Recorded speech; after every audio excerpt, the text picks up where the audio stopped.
बिस्मिल्लाहिर्रहमानिर्रहीम। अस्सलामु अलैकुम।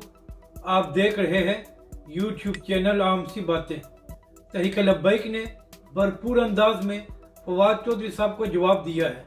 इस वीडियो में हम इसी के मुतालिक बात करेंगे, मगर इससे पहले अगर आपने अभी तक हमारे इस चैनल को सब्सक्राइब नहीं किया तो सब्सक्राइब कर लें ताकि आप हमारी मज़ीद वीडियोज़ को भी देख सकें।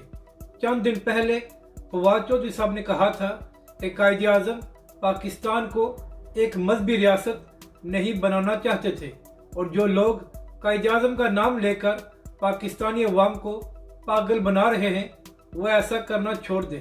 तो तहरीक लब्बैक ने अल्लामा साद हुसैन रिजवी की सरबराही में फवाद चौधरी साहब को अमली तौर पर इस बात का जवाब दिया है। न्यू ईयर के मौके पर तहरीक लब्बैक ने पूरे पाकिस्तान में नए साल को लब्बैक या रसूल अल्लाह सल्लल्लाहु अलैहि वआलैहि वसल्लम की सदाओं से वेलकम किया और पाकिस्तान के तमाम बड़े शहरों में तहरीक लब्बैक के कारकुन रात को सड़कों पर आए और फवाद चौधरी साहब को बताया कि अभी पाकिस्तान के असली वारिस जिंदा हैं, तो आप फिक्र ना करें, हम खुद पाकिस्तानी अवाम को बता देंगे कि पाकिस्तान किस मकसद के लिए बना था और कायदे आज़म कैसी रियासत चाहते थे।